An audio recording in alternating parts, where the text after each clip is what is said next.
Ben Okri. La route de la faim. Chapitre 1. Au commencement était une rivière. La rivière devint une route, et la route sillonna le monde entier. Et comme la route avait été autrefois une rivière, elle avait toujours faim. Dans ce pays des commencements, les esprits se confondaient avec les enfants à naître. Nous pouvions revêtir de multiples formes. Un grand nombre d'entre nous étaient des oiseaux. Nous ne connaissions aucune limite. Il y avait beaucoup de festins, de jeux et de lamentations. Nous festoyions beaucoup à cause des belles terreurs de l'éternité. Nous jouions beaucoup parce que nous étions libres, et nous pleurions beaucoup parce que nombre d'entre nous venaient juste de revenir du monde des vivants. Ils étaient rentrés inconsolables à l'idée de tout l'amour qu'ils avaient laissé derrière eux et de toutes les souffrances qu'ils n'avaient pas réparées, de tout ce qu'ils n'avaient pas compris et de tout ce qu'ils avaient à peine commencé à apprendre avant d'être retirés du monde des vivants pour être ramenés au pays des origines. Aucun d'entre nous ne se réjouissait de naître. Nous détestions les rigueurs de l'existence, les désirs insatisfaits, les injustices enracinées dans le monde, des labyrinthes de l'amour, l'ignorance des parents, l'existence de la mort et l'indifférence stupéfiante des vivants à l'égard des simples beautés de l'univers. Nous craignons l'insensibilité des êtres humains, car ils naissent tous aveugles. Rares sont ceux qui parmi eux apprennent jamais à voir. Notre roi était un personnage merveilleux, qui apparaissait parfois sous la forme d'un grand chat. Il avait une barbe rousse et des yeux de saphir teintés de jade. Il était né d'innombrables fois et il était légendaire dans la totalité des mondes, où il était connu sous une centaine de noms différents. Les circonstances de sa naissance n'importaient jamais.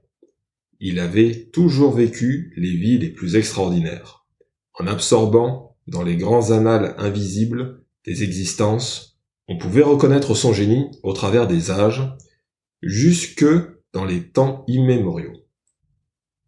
Parfois sous la forme d'un homme, parfois sous celle d'une femme, il a accompli de hauts faits incomparables dans chacune de ses vies.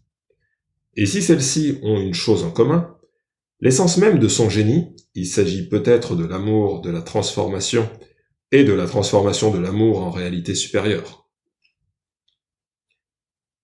Nous étions la plupart du temps heureux avec nos camarades, les esprits avec lesquels nous avions des affinités particulières, car nous flottions ensemble dans l'air bleu-vert de l'amour.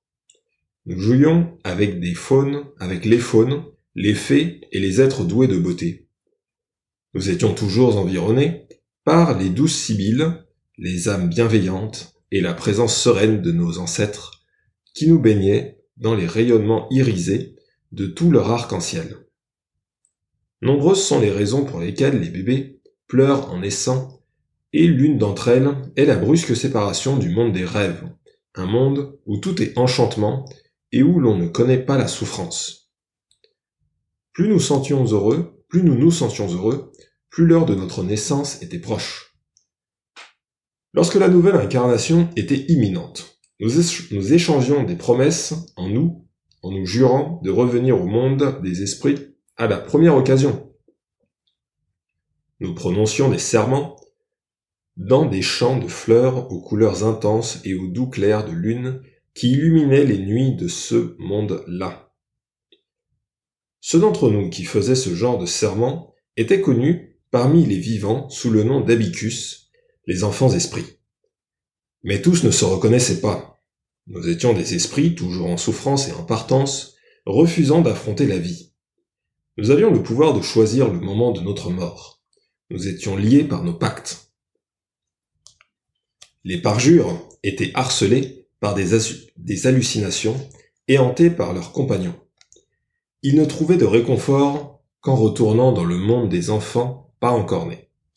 Le pays des fontaines où ceux qu'ils aimaient les attendaient en silence.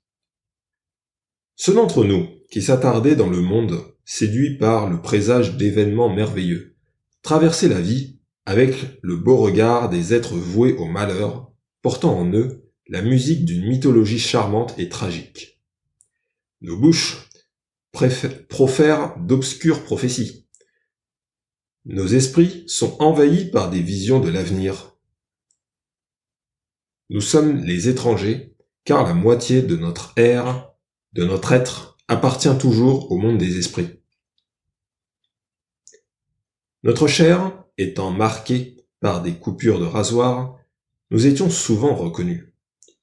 Lorsque nous reconnaissions auprès des mêmes parents, ces marques qui subsistaient sur notre nouveau corps stigmatisaient nos âmes par avance. Alors, le monde tissait autour de nos vies une toile de destin. Lorsque nous mourions encore enfants, nous tentions d'effacer ces marques en les transformant en grains de beauté ou en les décolorant adroitement.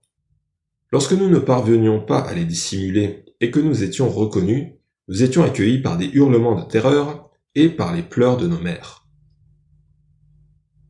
Notre refus de demeurer dans le monde causait beaucoup de peine à nos mères. Leur douleur devenait plus lourde à chacun de nos départs. Leur angoisse venait s'ajouter au poids spirituel qui accélère le cycle de la renaissance. Chaque nouvelle naissance était pour nous également un supplice, un nouveau choc produit par la cruauté du monde. Notre rébellion cyclique nous attirait les ressentiments des autres esprits et de nos ancêtres. Peu appréciés dans le monde des esprits et stigmatisés parmi les vivants, notre réticence à demeurer sur Terre affectait toutes sortes d'équilibres. À l'aide d'offrandes rituelles passionnées, nos parents cherchaient toujours à nous inciter à vivre.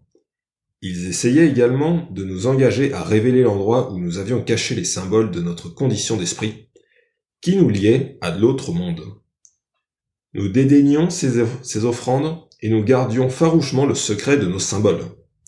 Et nous restions indifférents aux longs et tristes enfantements des mères. Nous mourions d'envie de revenir chez nous le plus tôt possible pour aller nous ébattre auprès de la rivière, dans les prairies et dans les cavernes magiques. Nous avions hâte de méditer sur la lumière du soleil et sur les pierres précieuses, hâte de connaître des heures joyeuses dans l'éternelle rosée de l'esprit. En naissant, nous arrivions dans le monde accablé par d'étranges dons de l'âme, minés par des énigmes et par une impression d'exil incontrôlable. Du moins était-ce ce que je ressentais. Combien de fois avais-je franchi ce seuil tant redouté dans un sens ou dans un autre ? Combien de fois étais-je né et mort jeune ? Et combien de fois avais-je eu les mêmes parents ? Je n'en avais aucune idée. Mais ce jour-là, quelque part dans l'espace qui s'étend entre le monde des esprits et celui des vivants, je choisis de rester. Je savais qu'en agissant ainsi, j'allais rompre mon pacte et décevoir mes compagnons. Ma décision n'était pas due au sacrifice dont on m'avait fait offrande, à toutes les huiles, ignames et noix de palme que l'on m'avait offertes en libation, aux flatteries ni aux promesses éphémères d'un traitement de faveur, ni même au chagrin que j'avais causé. L'horreur que provoquait en moi l'idée d'être reconnu ne m'avait pas non plus influencé. Malgré une marque sur ma paume, j'avais jusqu'alors réussi à éviter d'être découvert. Peut-être simplement commençais-je à en avoir assez d'aller et de venir. Il est terrible de demeurer à jamais entre ces deux, dans un entre-deux. Il se peut aussi que j'ai voulu goûter ce monde, le ressentir, le souffrir, le connaître, l'aimer et y participer, en y apportant une contribution précieuse, et que j'ai souhaité éprouver un sublime sentiment d'éternité en quittant la vie à venir. Mais je pense parfois que c'est un visage qui m'a incité à rester. Je voulais rendre heureux le visage meurtri de la femme qui allait devenir ma mère. Quand arriva le temps de l'ouverture des cérémonies de la naissance, les champs à la croisée des chemins rayonnaient de présences charmantes et d'êtres iridescents. Notre roi nous conduisit à la première cime des 7 montagnes, il nous parla longtemps en silence. Ces paroles sibyllines nous remplirent d'ardeur. Il adorait les discours, avec une grande sévérité, en me lançant un regard flamboyant de ses yeux de saphir. Il me dit « Tu es un être malveillant. Tu causeras énormément d'ennuis. Il te faudra emprunter de nombreuses routes avant de trouver la rivière de ta destinée. La vie qui sera la tienne sera remplie d'énigmes.